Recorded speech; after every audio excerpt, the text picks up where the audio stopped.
Tensions on the Korean Peninsula have just taken a dramatic turn.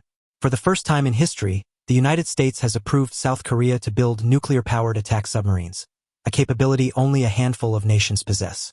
This decision comes at a time when North Korea is racing toward its own nuclear submarine fleet, and China is expanding aggressively across the seas. Today, we break down what this secretive deal really means, why it's happening now, and how it could reshape power in Asia. The deal that shocked Asia. The announcement came directly from the White House, confirming that Washington had given Seoul the green light to develop nuclear-powered attack submarines, and would even help secure nuclear fuel for them. This approval is deeply historic. Until now, this technology has been tightly restricted.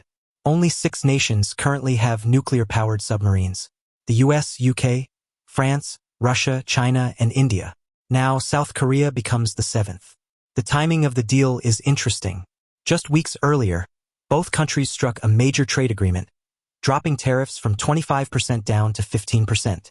President Donald Trump had originally imposed the 25% tariff, but South Korea negotiated it down, promising $350 billion in U.S. investments, including $200 billion in cash and $150 billion in shipbuilding.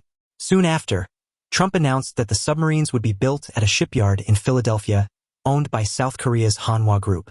But Korean officials quickly responded. The project must be done in South Korea, where advanced facilities already exist, so the political debate is already heating up, even before construction begins. Why South Korea wants nuclear subs? South Korea already owns a fleet of around 20 diesel submarines. But diesel subs must surface often and move slowly. Nuclear-powered submarines? They can travel farther, stay submerged for months, and move almost silently. In simple terms, North Korea wouldn't know where they are. South Korea's President Lee Jae-myung told President Trump at the APEC summit that these submarines are urgently needed to counter Pyongyang. Defense Minister Ahn Gyu-bak went even further. He said nuclear submarines would be a proud achievement, and that their stealth would keep Kim Jong-un awake at night. South Korea once tried pursuing nuclear weapons in the 1970s, until U.S. pressure forced them to stop. Today, Seoul still relies entirely on imported nuclear materials, and strict agreements prevent them from enriching uranium.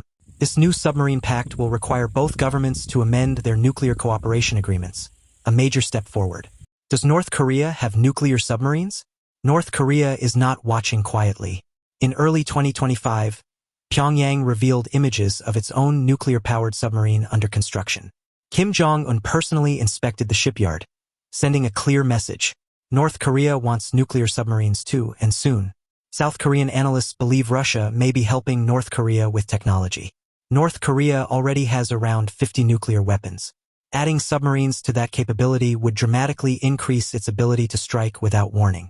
A researcher at the Sejong Institute said South Korea's move is less about prestige and more about surviving an escalating arms race in East Asia. What does the U.S. gain? For Washington, this partnership is not just about supporting an ally. It's a strategic move against North Korea, and especially China.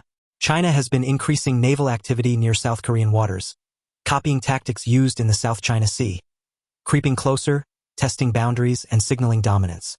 According to regional experts, the U.S. expects South Korea to take on more regional defense responsibility, especially with tensions rising.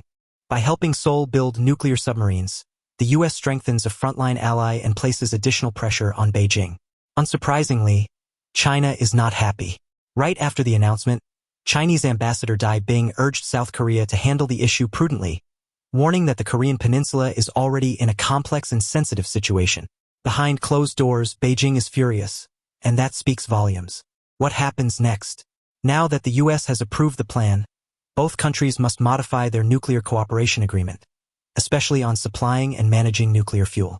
Only after that can construction officially begin.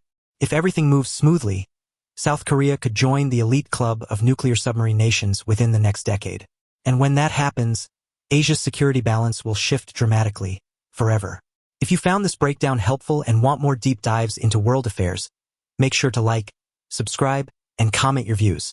Should countries like South Korea be allowed nuclear submarines? Let me know below.